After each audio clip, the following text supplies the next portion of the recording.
That's one of the ways they write eternity, right? As long as energy exists within your DNA and the light of Ra shines, you shall exist. This is why they don't want you to know your language. Come on and break it down. Okay? They also make forever and eternity like this.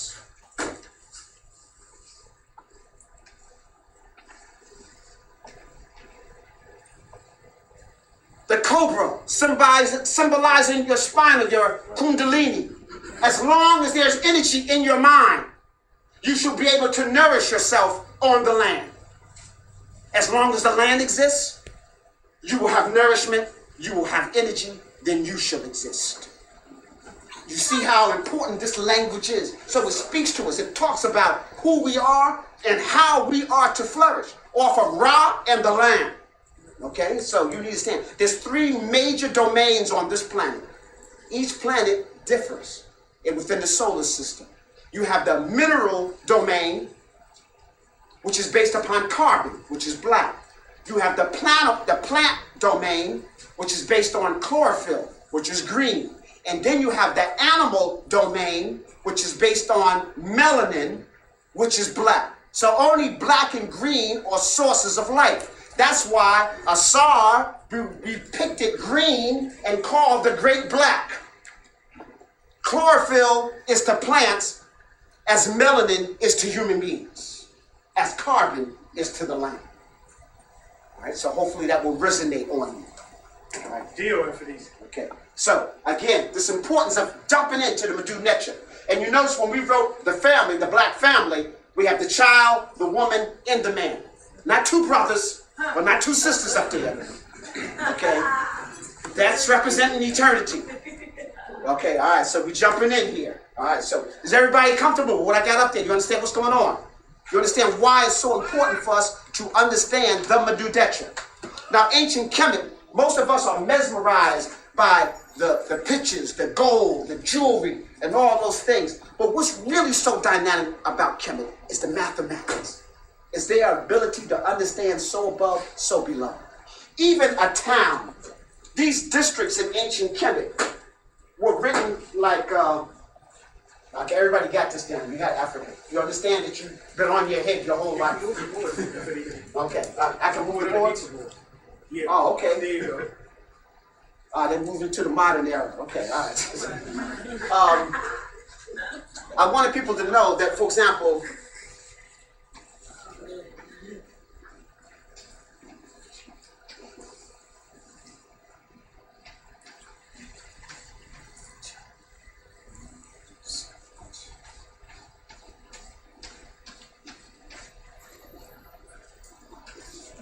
this word pet means heaven. Heaven. This is like the skyline of the earth. And the creator rests and is nourished through the cosmos. Heaven. Sky. The districts in ancient Kemet, there were 42, were called Sapet. This is Pet, and this is Sapet. Or if in the plural, Sapetu or Saput. This means to cause to be like heaven. So every district was trying to imitate a cosmological phenomenon that existed in the sky, which means that you already, before you had Kemet, before you broke the 42 districts down, you already had to plot the sky. You already understood the zoomorphic energy in the sky representing certain energies. So, in ancient Kemet, every sepet to cause like had to have a zoomorphic image in the sky. Like your school had to have a mascot. Every state has to have a flag. So, every sepet had a flag, had a zoomorphic energy.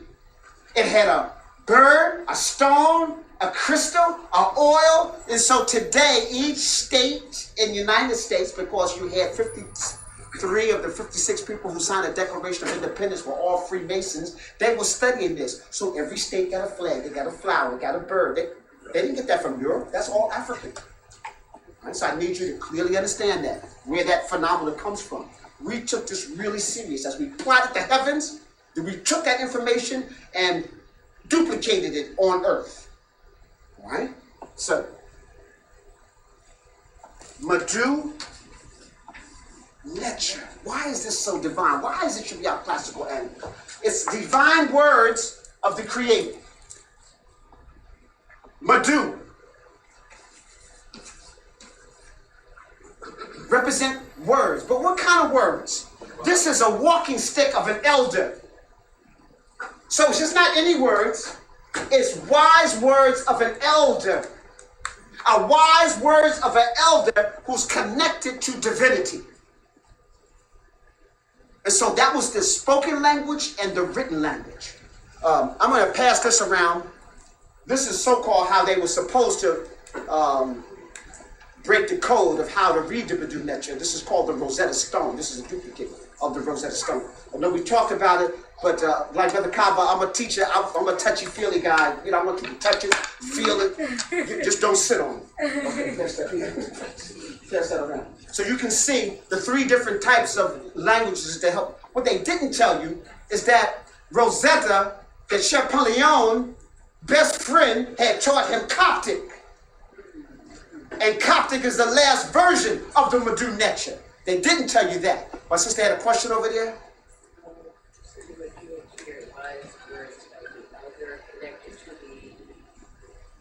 Why? Well, it's divine words, but I was letting you know that the words represent words of an elder. So it's divine words of our elders expressed through the Creator. Mostly we're going to have a question and answer period, you know, so here we go. So, nature.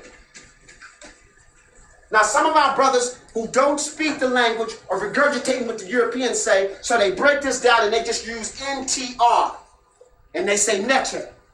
But I want you to know, in the old period, the first golden age, and in the second golden age, they used the word nature, and they spelt it like this.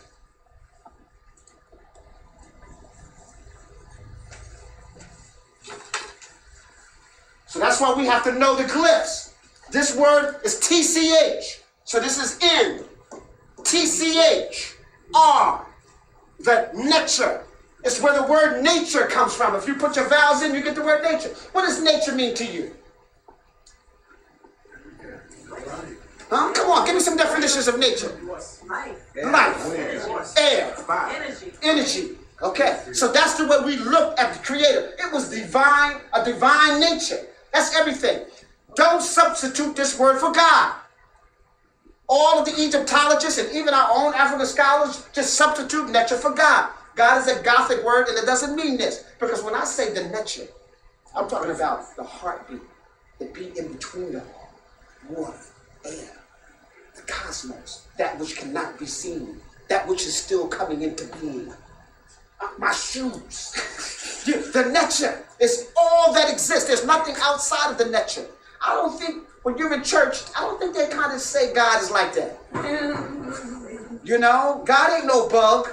You know, they're not thinking that. But you know, no, we're thinking that, oh no, that but God is expressed in that bug. And therefore, I don't need to be smashing. Just pick it up and put it outside. It was probably there before you were. Okay, all right. Nature, everything is divine. And so therefore, we look at nature differently. Everybody who came to ancient Kush or Kemet in Africa said, these are the most divine spiritual people we have ever seen. In fact, they're fanatical about it. We were only fanatical about it because they were absent of it. What's being fanatical about giving homage and life to all living beings? How many of y'all in your biology class or something had organic and inorganic? Like some things had life and some things didn't. That don't even make no sense. Everything has life. Energy cannot be destroyed, only transformed from one state to another. Only the Creator creates. All we do is reorganize the nature's creation. Break it down. Do y'all understand that? Yes. Don't let them bamboozle you there. You know, in a class called chemistry. Chem, the black science. That's right. How many people understood that when they got in their chemistry class that you were studying the black science? Nobody. Okay, that means you've been bamboozled. Okay. All right. So, are we clear on this word, this language, Madu Nature, what it means, and why we need to understand the language? Because it went from there to nature. See, The Egyptologists will put a line under the T, and that means that's TCH, right? Tech. But after a while, the line just vanished, and people just said netter. And now people, and then people add an S on here talking about the netters. I don't know what they talking about, okay? When you want to make it plural, it becomes the netteru. Now, I need to stay here because here we go. The gods and goddesses of Egypt. Go on and do your work. No, brothers and sisters. No gods and goddesses of Egypt. The divine principles and laws of ancient Kemet. Each one of y'all, see, once you know, you got a responsibility. Before you're ignorant. Everybody take a sniff. Go in. Once you know, you have a responsibility. Can y'all continue passing it down? Don't take it. Somebody can't get the sniff, they're missing the oil. Okay. Never came over this way. Okay, Rosetta Stone. So let me just take a minute now and go through the Neteru since we're right there. The divine principles and laws. And people, everybody in this room, I don't care if you're a Christian, Muslim, Buddhist, atheist, you haven't figured it out yet. The divine principles and laws don't care. Everybody in here is familiar with gravity? Do you think gravity cares if you like it or not? No. Do you think gravity cares who you are, whether it's going to respond to you? No, gravity gets us all. It's a principle. It's a law. It's set up by the divine creator. And it acts on all of us unless you become creator-like. And only when you become creator-like can you mind melt with that energy and alter its state. That's what alchemy and stuff was all about. Transferring the energy and the vibration, because everything in the universe is energy. So that means the only way you can define a law or a principle is you become the law or principle and you redefine it within your own paradigm. Some of y'all will get that in the morning. Okay, now.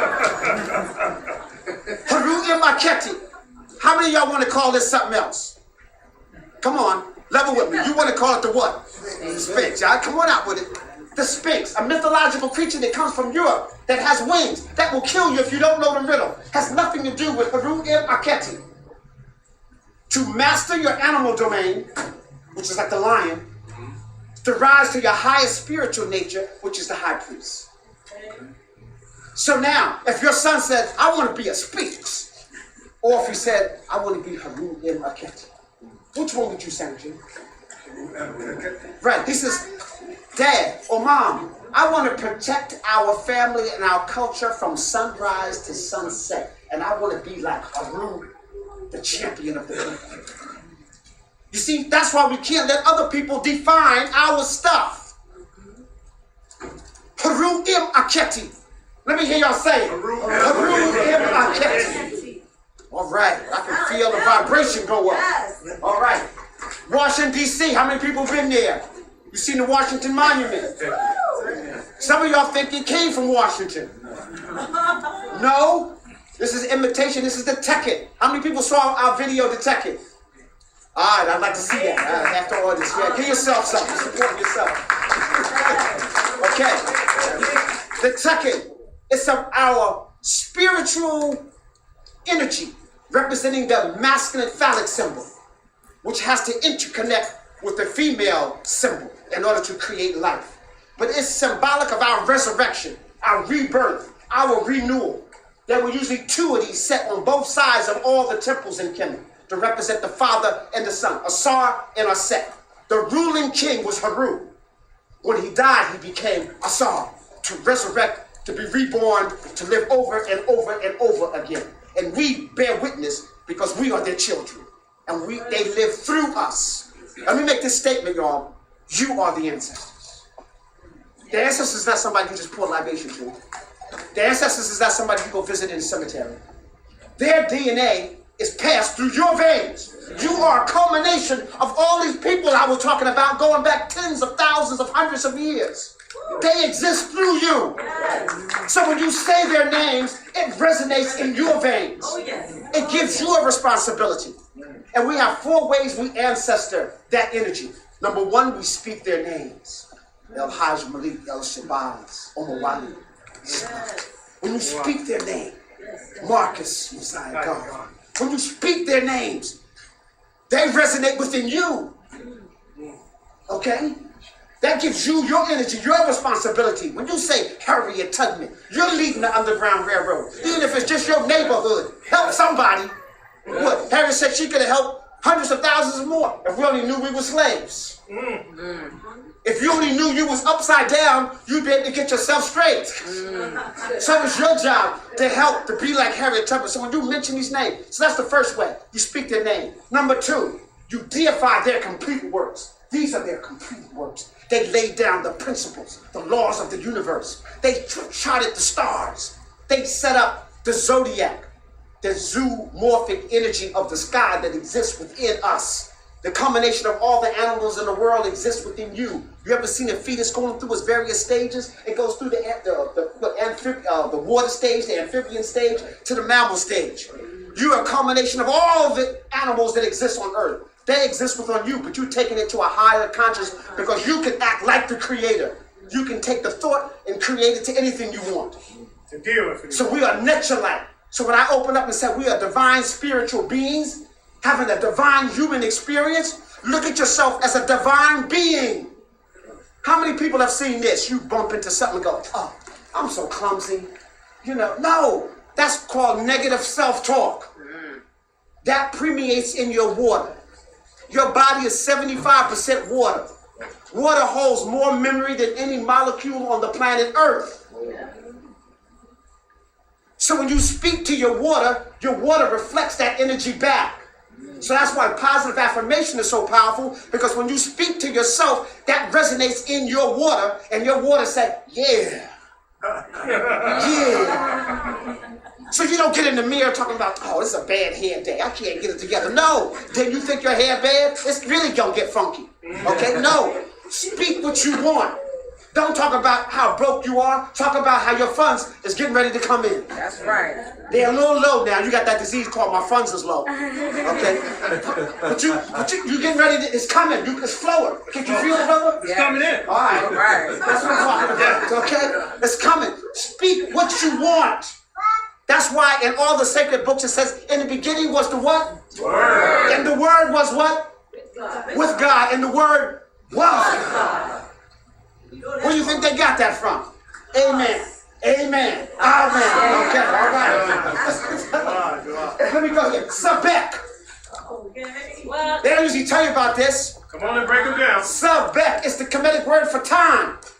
The Sabek has 60 teeth, 60 seconds in a minute, 60 vertebrae going down his back, 60 minutes in an hour. This goes on. Sabek is amphibious, but yet it's mammal. It lays eggs like a bird, but yet it's a mammal. It has to lay its eggs outside of the water. And so when the Nile was getting ready to overflow, Sebek knew just how high the Nile would flow, plant his eggs at that level, and the people knew where to start moving their things to. Because that's how in tune Sebek was with the flow of the Nile and the energy that exists within the universe. We have that ability, we just kind of lost ours. Okay? But Sebek, symbolic of time. Sebek is another energy of Setesh. Okay? Sebek, the crocodile, will only bother you if you are confused and don't know what you're doing. When the Happy River was low, the Sebek would come on land looking for some food. Now, if the Happy River is low, you know you ain't supposed to be hanging down there, taking a nap on the beach. Then you was going to be a snack. Okay? And then you want to be mad at Sebek. He's doing what he was doing. You were not doing what you were supposed to be doing. Controller of time. You can't control time. Control your energy within time. Because time is only a concept of consciousness. Our ancestors were able to travel through time because they bent it based upon their consciousness. So you didn't take you 1,000 years to go to another planet. You can get there like that. It's talking about we come from Spadet. If you were on a spaceship like we have today, it would be 1,000 years to get there. They got there like that because they bent time, because time is only relevant to your level of consciousness.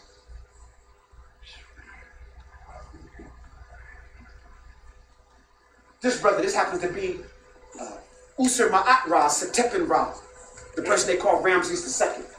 He's wearing a Kapresh crown, the blue crown. If you see little curls, little knots up on top of here, it represents a hairstyle. In my book, I showed about it. The Watusi, the Zulu, all of them wore this hairstyle during the second golden age when it came to an end and we got invaded by the Hyksos, the Asiatic foreigners who ruled Kemet for maybe 100 plus years. When they were kicked out, the brothers from the south, up south, where's my map? You erased it. No, oh, I sure did. That's all right. I got to back up. The brothers from up, you see, we have to manufacture our own stuff. That just goes in here. I don't depend upon the Wazoo information. We got our own stuff because we are the creators of all this stuff. We have to go back and producing our own books, producing our own tapes, producing our own works, producing our own houses. Most of our houses are backwards and set up for Wazungu. We need to change it. Why do you want energy from Con Ed when you got Ra, the sun? Let me say that again. Why do you plug into Con Ed when you got Ra, the sun? You see how we're depending upon our former enslavers? We need to come together. And we need to make it happen. Ra's still waiting on us. All right, now. So, our brothers who came from up south wore this hairstyle as they kicked the enemy, the Hyksos' butt, all the way back into Asia. The ancient Kemet was so thankful and so appreciative of this that they developed a crown, a war crown, it's called the war crown, that whenever they went into battle, and it didn't have to be physical battle, it could be a spiritual battle. Whenever they were having large meetings to organize the community, the Nasu put this crown on. So this is from the third golden age on. That's the so-called 18th dynasty. So from that dynasty on is the only time you see this crown. So if you see somebody with this crown, they try to say that was the old period or the first period. Wrong, okay? You know your story. Third golden age on, 18th dynasty on, okay? Aset. I have to put Aset with Asar. We have Sar, the Great Black. Aset. Let me write her name down so that y'all see this connection between the two.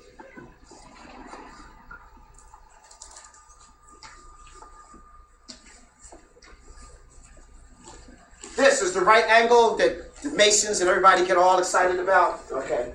You stand on your square, brother, you know, okay. And in here, there would be the Simatawi, and they would have the lotus plant and the papyrus plant tied with a knot showing the unification of upper and lower Kemet, okay. And it's on the square. This is the throne.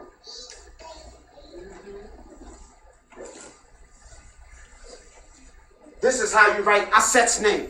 Aset. She is the throne maker. No ruler in Kemet can sit on the throne until they come through her, through the woman. And so, brothers, when you think you rule in the house, you rule through your woman. Okay? She is the throne. When they want to write Asar's name, he got the throne there, right? But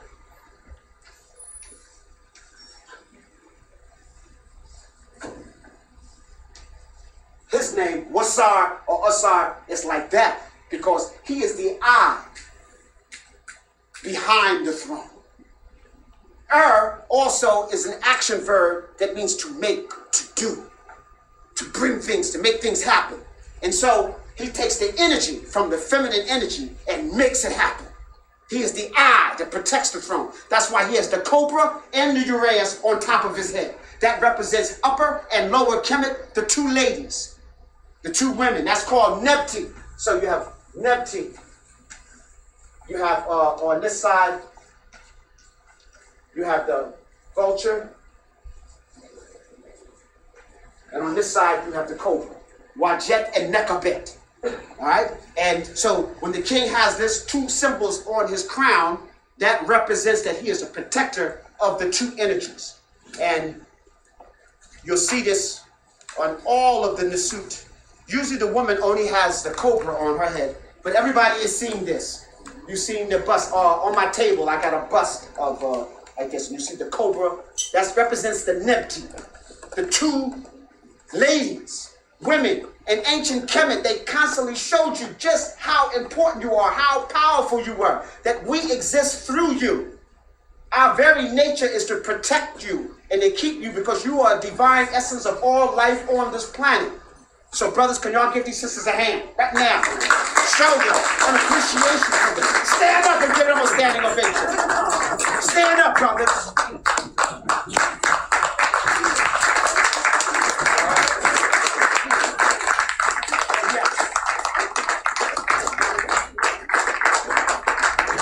You are the reason why we do what we do. We ain't doing this for the other brother like Alexander and his Greek army. No, you know, Alexander was gay. Even though he was undefeated in battle, he would divide the lovers up and have them flank from both sides.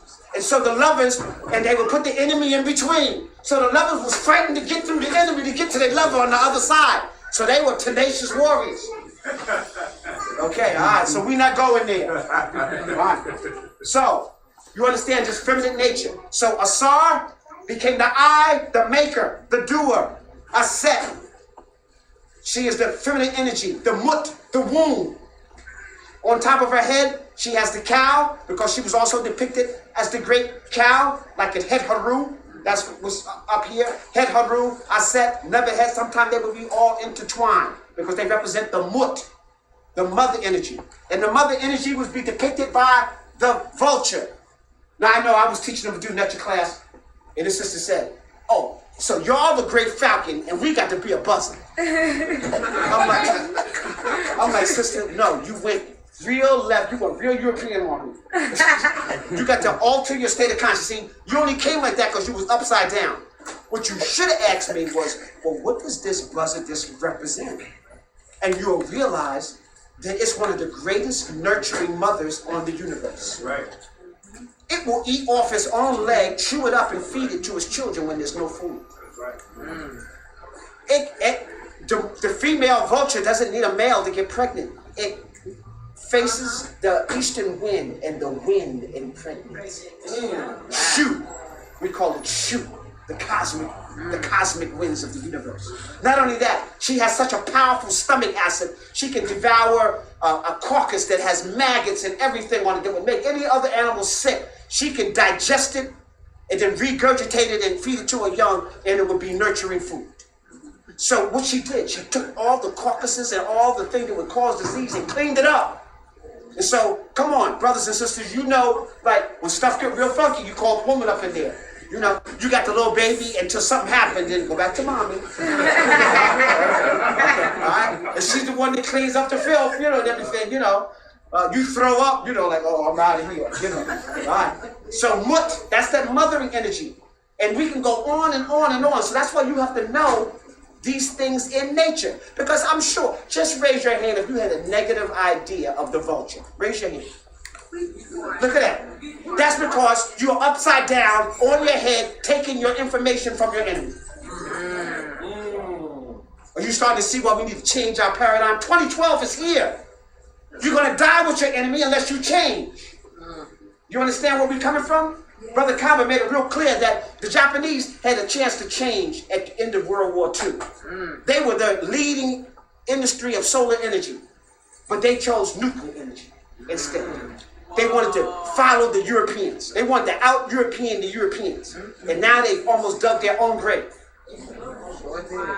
Okay, y'all? All right, y'all see what I'm talking about? The Chinese people are only able to get themselves together when they chased their enemy out and had a cultural revolution. When they opened up them doors, they knew who they were. Say it again, I don't think that is. Our cultural revolution. Malcolm made it clean. Made it real clear. Okay? He showed a picture of a 10-year-old girl blowing her father's brains out because he was an Uncle Tom Chinaman. When that girl grew up to be a full-grown woman, there were almost no more Toms in China. Think about it in America. Toms is on the cover of Life magazine. Toms is on the cover of that comic book, Ebony and Jet. Toms is old. Toms is everywhere. You actually look up to Toms. Son, I want you to grow up and be like that Tom. I mean, Dr. So-and-so, okay?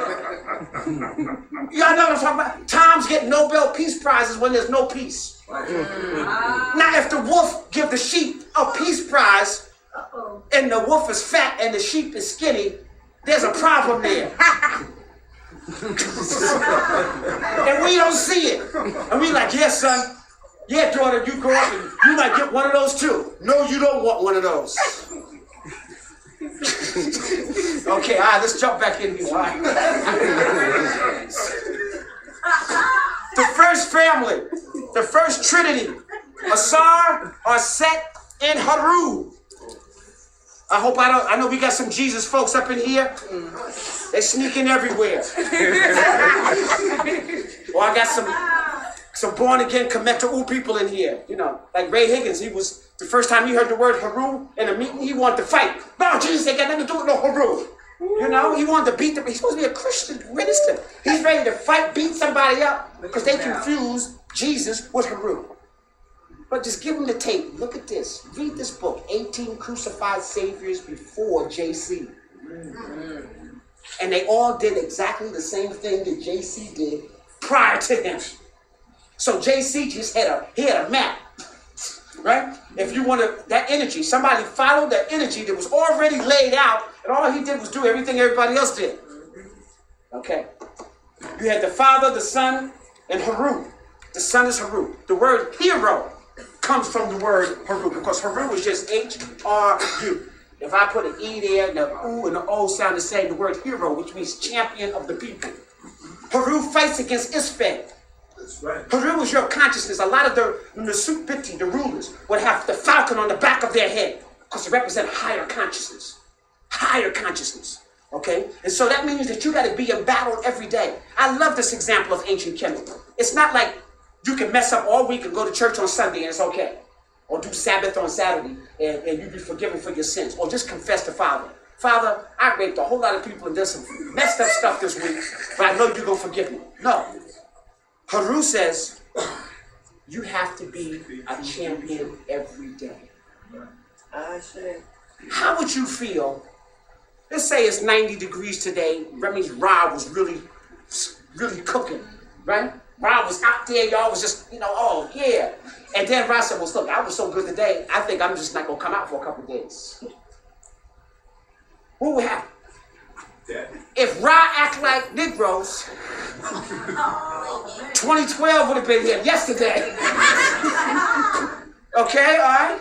So Ra is consistent every single day. The universe is consistent every single day. The cosmos is consistent every single day. Energy is flowing every second of every single day. Negroes take breaks every single day. People, you got to kill the Negro inside of you. You got to resurrect. You got to be reborn. You got to be Haru. I want to hear some born again Haru energy up in here. Okay? That's what you need. Every day. And I don't care how bad you were yesterday. I don't care if you gave a smoking lecture, you did a whole bunch of stuff, and so today you just gonna get high and hang out. No! You gotta come back today and you gotta be on it also. You know? So you will never see Mfundishi at Smitty's bar having barbecue and hanging out with the boys, talking stuff. Because then it will contradict everything that we're about. Do y'all understand? You gotta be Haru all the time. You gotta be a champion of the people. If you tell your children, just do what I say, not what I do, what's gonna happen? We already know what's gonna happen. What's happening now? Prance down, right, okay, all right. So, Haru is the champion of the people. He's the champion because he does battle with Isfed. Isfed is our energy that wants to pull you out of balance, wants to pull you out of harmony. You say, okay, bean sprouts, chocolate cake. Had bean sprouts yesterday. Right? That you lost. Listen, the ancient Kemet makes it real clear. Everything is either life-giving or life-threatening. If you don't remember anything else, remember that. Life-giving or life-threatening. When you get ready to eat, life-giving, life-threatening. You have a mate, life-giving, life-threatening. I'm not talking about how hot she is or how tough and buff he is. Life-giving or life-threatening. You're getting ready to go out that evening. Is it a life-giving experience or a life-threatening experience? If you're at Smitty's bar having barbecue with the boys with a cold one, I think that's a life-threatening situation. Okay. So even if you don't do it, everybody around you was doing, you get caught. Listen, I was one of the priests that they brought in for the vigilance for the World Trade Center for all those blacks who died in the World Trade Center. But one of the things I made sure, as we talked about their souls being resurrected, is that when you eat with swine, you die with swine. Yes. If you wallow in the mud, you get dirty. If you're playing in the funk, you got to get funky. Brothers and sisters, you need to get the European mindset out of your consciousness. You need to get them off your back, your clothes. You need to get them out of your diet. You need to get them out of your bed.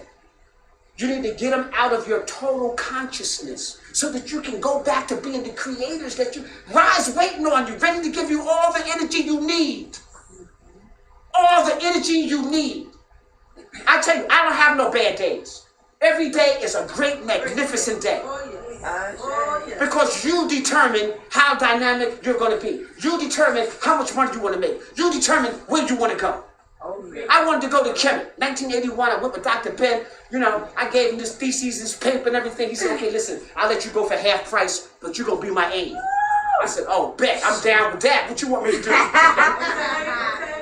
That was 1981. I've been to Kemet over 25 times, and I've never paid again. You will. You don't need no money. You need your mind. Yes. Some of you think you never left anything in Africa. No, you left your mind there. You need to reconnect.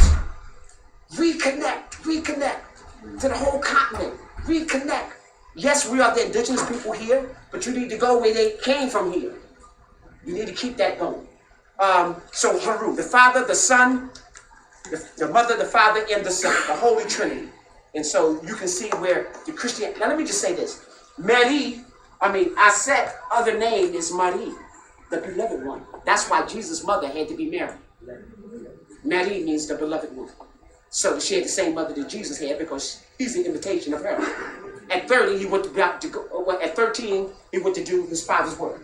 Haru went to go train with his uncle Haru in the temples at 13.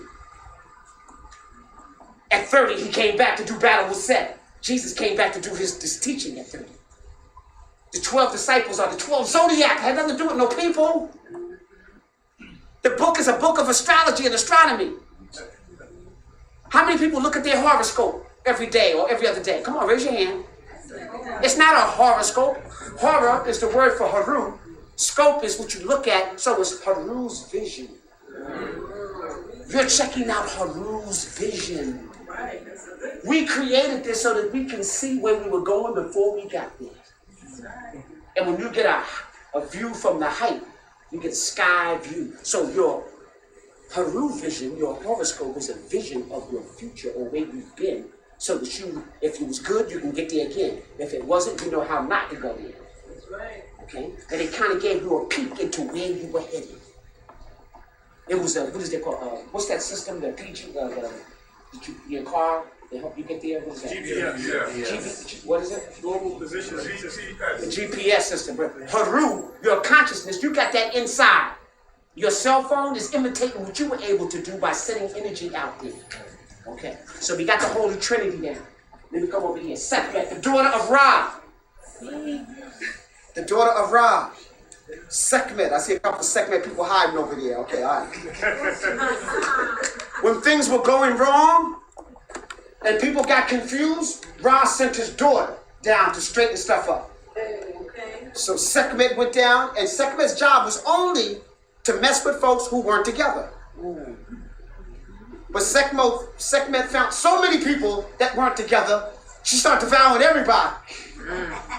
So the Necharu came up and said, Rob, you got to do something about Sekhmet. She just doing everybody in.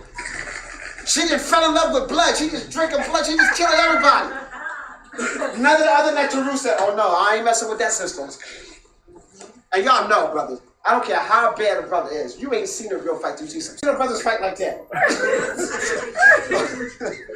So, Sekhmet was doing everybody in. So none of the other natural be a gentle, beautiful, purring breath, and you will just be loved. And so today, sisters, if you get a little sectitious, segmented, get some red wine, call it a day, put on something black, and just get sexy for your man. Okay. And Jehuti, again, represent articulate thought. Jehuti is not some God outside. Remember, Jehuti exists inside of your mind. Everybody has Jehuti in there. When you're using reasoning, when you're using consciousness, that's your Jehuti thought. Don't give up. The word thought comes from thought. Jehuti, to think. Some of us are not doing that. Okay, so when you're thinking, you're doing your Jehuti. Jehuti is the tongue of Pratap, the creative spark of the universe, the creative energy, the architect of the universe, the engineer of life. Jehuti is his tongue. Ra, the creative energy that exists and permeates all things on this planet. Jehuti is his voice. Aman, the unseen energy that permeates every cell and every entity of life throughout the cosmos. Be afraid to put these on your altar and in your house. You ain't bringing some gods and stuff in there. You're bringing divine principles that's going to help you on your mission. And each of these principles can resonate with a Haru vision. They can resonate on your organs that plays the music for your temple. They can resonate on you getting your program together. Maybe you need a little segment in your life. Maybe you've been procrastinating, so you need Jehuti on your altar, looking you in your face every day, so you can do what you're supposed to be doing. Okay. And if they don't get it, you get it for them and put the Jehuti out there. Anpu. A lot of us wear black at funerals. No, you should probably be wearing white to reflect and come back so that you can get the energy. The European saw that Anpu was black, and all his priests wore the black as they were preparing the body. So, because they didn't bury their dead. You understand that, right? Yeah. The ancient Asiatics and the ancient Europeans didn't bury their dead. When you're in a cave, ain't no place to bury them. When Uncle Rahim died, you just put him over on the side. Yeah. You run out of bowls, you just get his head and kind of wash it out, and you're drinking out of his skull. Right, okay. And that's why they got all these horror pictures, the Night of the Living Dead and all that. Because they were living with the dead people. They were in the cave with them.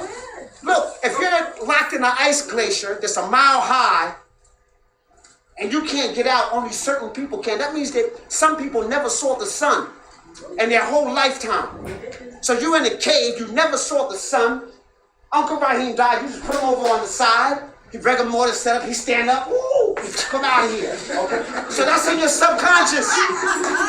That's in your subconscious mind. So you got people walking around, half eaten up. Come on, Frankenstein, all that. That comes out of the European mind. We created theater, y'all, and we didn't have no horror. That's from the Greek ethic. They created horror. They got the sad face and the sad one and the happy face. No, we just had some happy faces. We had some mystery and stuff like that. But we were trying to make it real. But the horror stuff, no, we didn't. No, that wasn't our cup of tea. Okay, all right. So I need you to understand that. So Anpu was just preparer of the body for the next journey. He has a whole bunch of different names. The one who was the head of the mountain, the one who was leader of the way, the guardian, the transformer, all those different